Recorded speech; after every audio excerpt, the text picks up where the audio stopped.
Hello बच्चों, how are you. आप घर पे ठीक होंगे। लॉकडाउन चल रहा है और लॉकडाउन का लाभ उठाइए और ज्यादा से ज्यादा पढ़िए, अधिक से अधिक, है ना। देखिए, आज हम आपको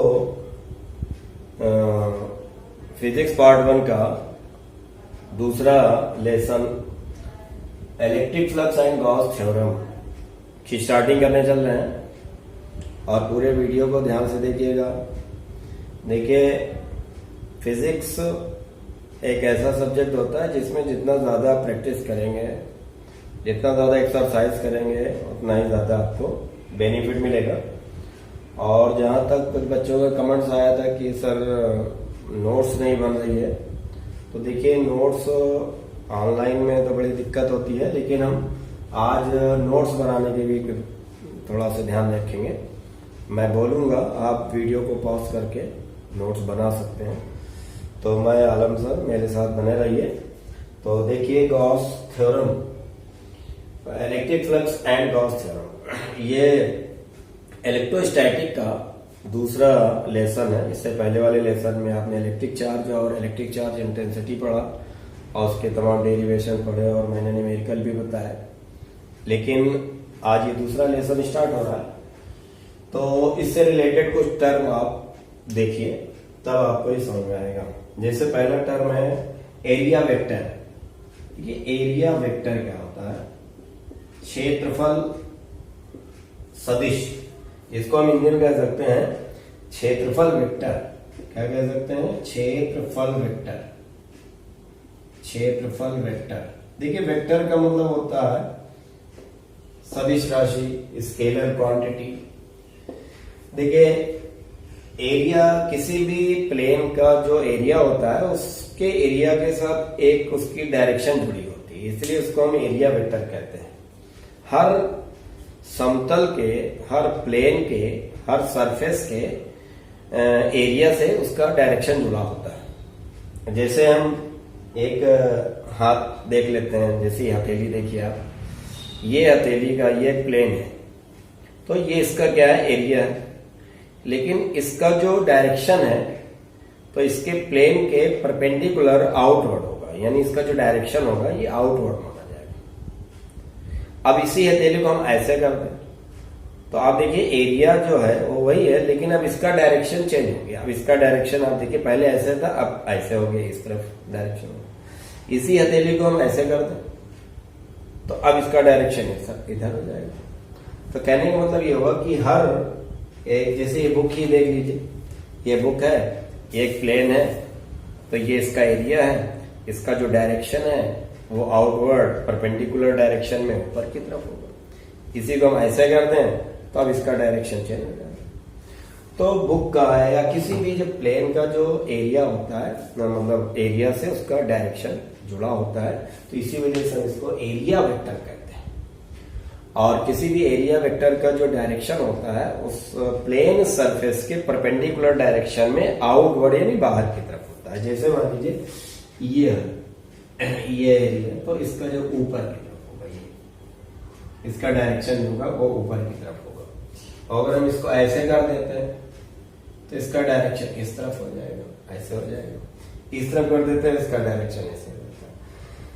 तो एवरी सरफेस के साथ उसका डायरेक्शन होता है, उसी वजह से हम इसको एरिया वेक्टर कहते हैं। मान लेते हैं कि ये एक प्लेन सरफेस है, इसका एरिया ए है, इसका डायरेक्शन ऊपर की तरफ है, तो इसको हम इस तरह से लिखेंगे, vector A is equal to A N cap. N cap, देखिए एन कैप जो है वो यूनिट वेक्टर है, एकांक वेक्टर है, जो इस एरिया वेक्टर का डायरेक्शन बताता है। तो ये ए जो है इसका मैग्नीट्यूड है वेक्टर का, ये जो सरफेस इसके वेक्टर का, सॉरी इसके एरिया का मैग्नीट्यूड है, इसका आंशिक मान है, और एन कैप जो है उसका डायरेक्शन है। तो क्लियर हो गई बात। तो आप इसको इस तरह से लिख सकते हैं कि प्रत्येक सतह के क्षेत्रफल से उसकी दिशा जुड़ी होती है, और वो दिशा उस सतह के क्षेत्रफल के लंबवत दिशा में बाहर की ओर होती है। That's all. देखिए, ये आपने एरिया वेक्टर देखा। अब देखिए कुछ एंगल देख लेते हैं, सॉलिड एंगल देख लेते हैं, और क्या कहते हैं, प्लेन एंगल। तो सबसे पहले हम प्लेन एंगल देखते हैं। प्लेन एंगल यानी समतली कोण। समतली कोण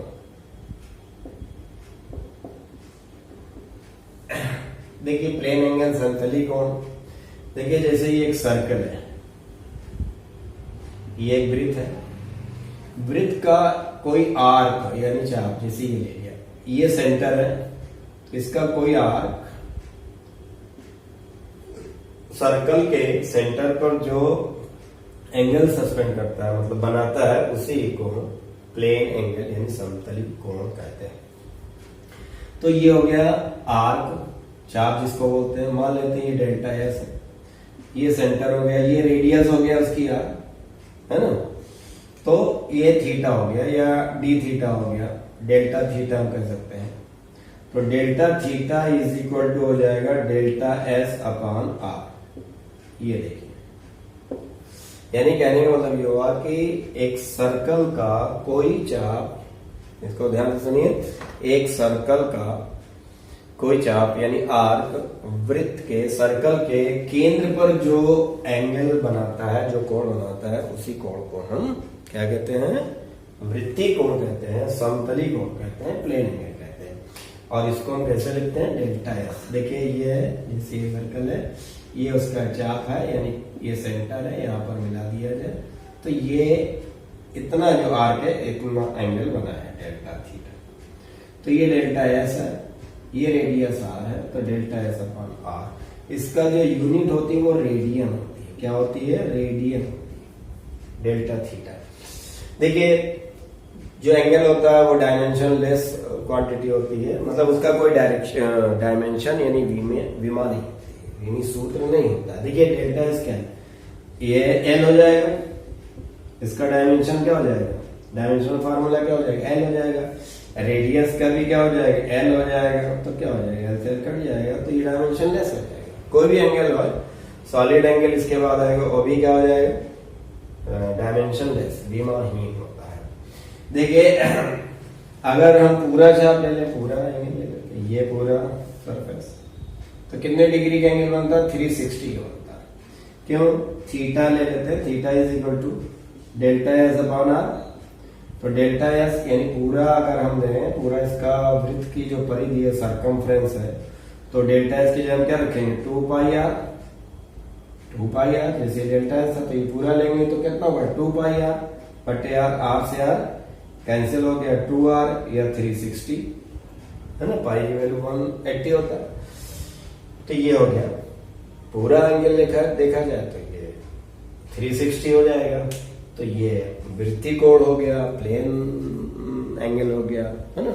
देखिए अब ये चूंकि सर्कल जो होता है वो 2D इमेज होता है, मतलब 2D ऑब्जेक्ट होता है, यानी केवल लेंथ और ब्रेथ होती है।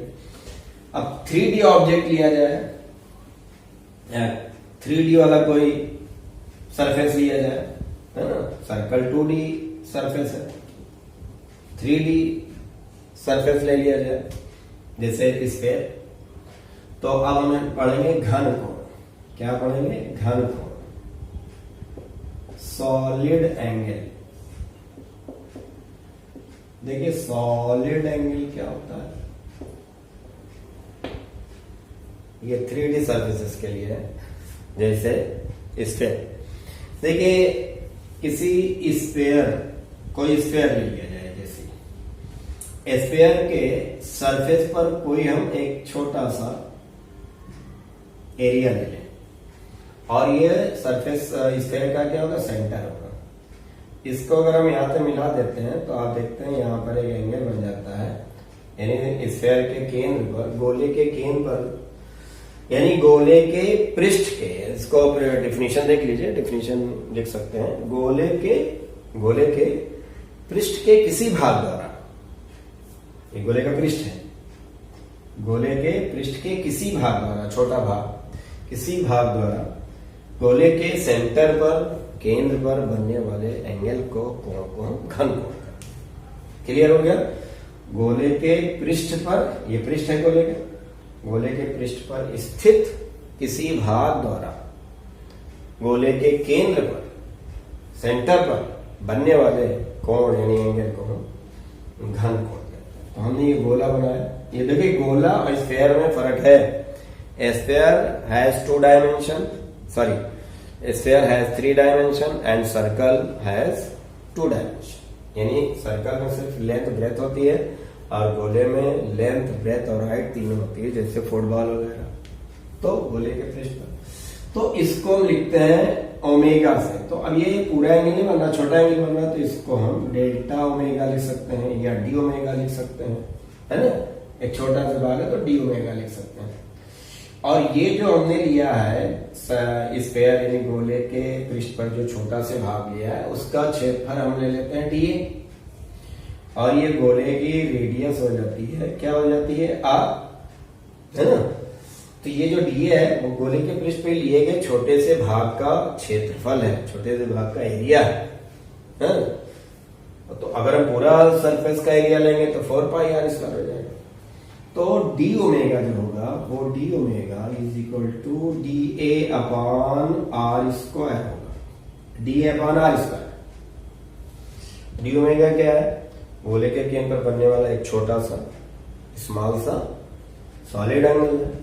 और ये डी ओमेगा किसने बना है, गोले के पृष्ठ पर एक छोटा सा भाग लिया गया डी है, उसका एरिया कितना डी है और रेडियस कितनी है आर, तो D A upon are square हो जाएगा। देखिए ए भी डायमेंशनलेस होगा डी ओमेगा। देखिए डी ए क्या एरिया, तो एरिया का क्या होगा एल स्क्वायर, डायमेंशन क्या होगा L square, dimension formula. R का एल होगा लेकिन आर स्क्वायर है तो ये भी एल स्क्वायर हो जाएगा, एल स्क्वायर से एल स्क्वायर कैंसिल हो जाएगा। तो ये भी डायमेंशनलेस होता है। इसका जो यूनिट होती है वो स्टेरेडियन होती है। क्या होती है, स्टेरेडियन। और इसको हम एस आर से लिखते हैं, क्या लिखते हैं एस आर शॉर्टकट में, है ना, स्टेरेडियन। जैसे रेडियन है प्लेन एंगल का यूनिट और ये है सॉलिड एंगल का यूनिट स्टेरेडियन। देखिए ये आपने देखा स्टेरेडियन और रेडियन। देखिए स्टेरेडियन और रेडियन ये 2 कंप्लीमेंट्री यूनिट होते हैं। मतलब एसआई यूनिट आपने पढ़ा होगा, फंडामेंटल यूनिट। तो फंडामेंटल यूनिट 7 होती है ना, 7 के होते 7 फंडामेंटल क्वांटिटी 7 होती है, इसके जो यूनिट होगी फंडामेंटल यूनिट होगी। तो ये 7 जो है एसआई सिस्टम में, international system of unit SI system में जो 7 फंडामेंटल यूनिट है, तो इसमें रेडियन और स्टेरेडियन, रेडियन और स्टेरेडियन ये 2 पूरक मात्रक है। पूरक मतलब कॉम्प्लीमेंट्री या सप्लीमेंट्री क्या कहते हैं यूनिट है। तो ये 7 और ये 2 कॉम्प्लीमेंट्री और 7 फंडामेंटल, दोनों को मिला करके ही हम एसआई यूनिट कहेंगे। तो स्टेरेडियन आपने देखा। अब देखिए एक स्टेरेडियन क्या होगा, एक स्टेरेडियन का डिफिनीशन 1 SR। एक स्टेरेडियन कितना एंगल होगा, देखिए अब D omega D A upon are square, तो D A upon are square भी डी ए कर दें। D omega is equal to D A upon are square. तो आपने देखा डी ए जगह डी ए, लेकिन आर स्क्वायर की जगह भी डी ए कर दिया, तभी तो एक आएगा, एक एसआर आएगा, एक स्टेरेडियन आएगा, बस बन गई डेफिनेशन। एक स्टेरेडियन क्या होता है, देखिए फिर सुन लीजिए ध्यान से, वीडियो को पॉज करके इसको लिख भी सकते हैं। देखिए एक स्टेरेडियन किसी गोले के केंद्र पर बनने वाला वह घन कोण होता है जो गोले के किसी भाग द्वारा गोले के उस भाग द्वारा गोले के केंद्र पर बनता है जिसका क्षेत्रफल गोले की त्रिज्या के वर्ग यानी स्क्वायर के बराबर।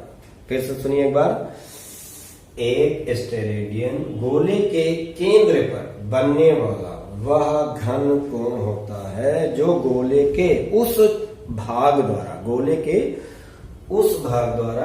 के केंद्र पर बनता है जिसका क्षेत्रफल गोले की त्रिज्या के वर्ग के बराबर होता है। तो आपने देखा जो भाग है डीए है ना, गोले के क्षेत्रफल गोले की त्रिज्या के बराबर। इसको हम इस तरह से भी लिख सकते हैं, जैसे डीए की जगह डीए आर स्क्वायर की जगह आर स्क्वायर दोनों, तो 1 रेडियन हो गया है ना।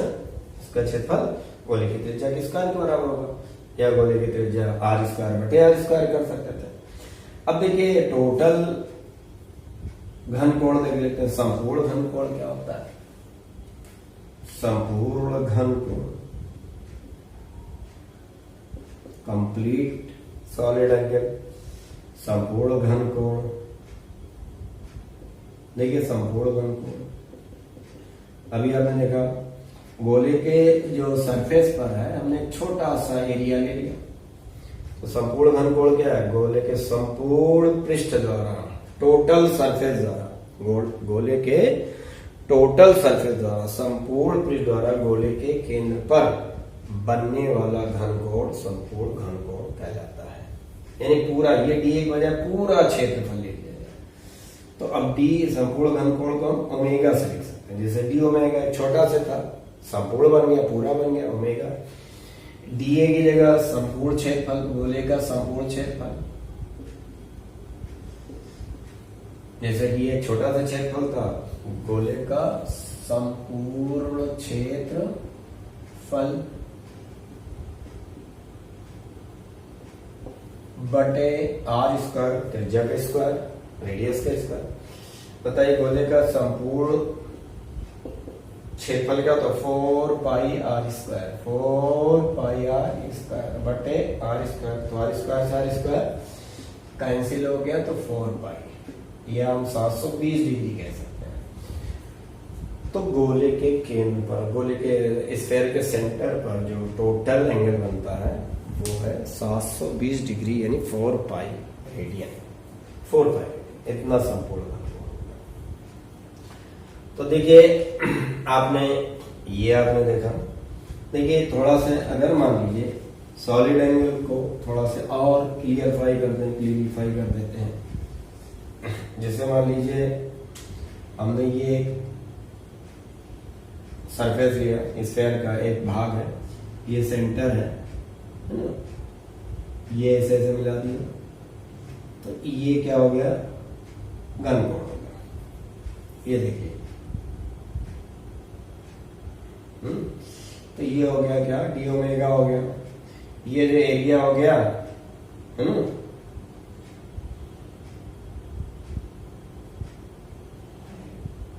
ये एरिया क्या हो गया? इसका एरिया हो गया डी ए, और ये इसका रेडियस, ये मतलब ये डिस्टेंस हो गया यहां से, एरिया हो गया डी ए। लेकिन अगर यही थोड़ा सा तिरछा हो जाए, इंक्लाइंड हो जाए, तब क्या होता है? ना देखिए ये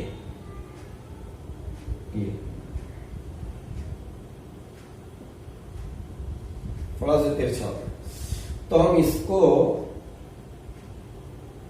परपेंडिकुलर है, मतलब परपेंडिकुलर सरफेस लेना है, यानी हमें ये जो घन कोण बनाना है तो परपेंडिकुलर है।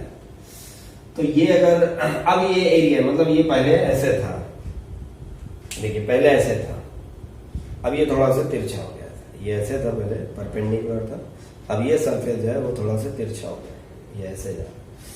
तो इस जो तिरछा सरफेस है, प्लेन है, इसको हम परपेंडिकुलर उसमें रिजॉल्व कर लेंगे।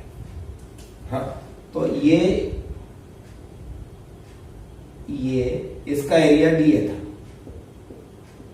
ये तिरछा था, और ये थीटा डिग्री एंगल पर था। तो जब हम जैसे ये तिरछा लिया और ये हमने ऐसे रिजॉल्व कर लिया, तो ये देखिए थीटा, पहले ये ऐसे तिरछा था, तो हमने इसको परपेंडिकुलर यानी लंबवत घटक में लंबवत रिजॉल्व कर लिया, लंबवत कंपोनेंट लिया, परपेंडिकुलर कंपोनेंट ले लिया। तो अब देखिए अगर ये डीए होगा तो ये क्या होगा? डीए कॉस थीटा होगा,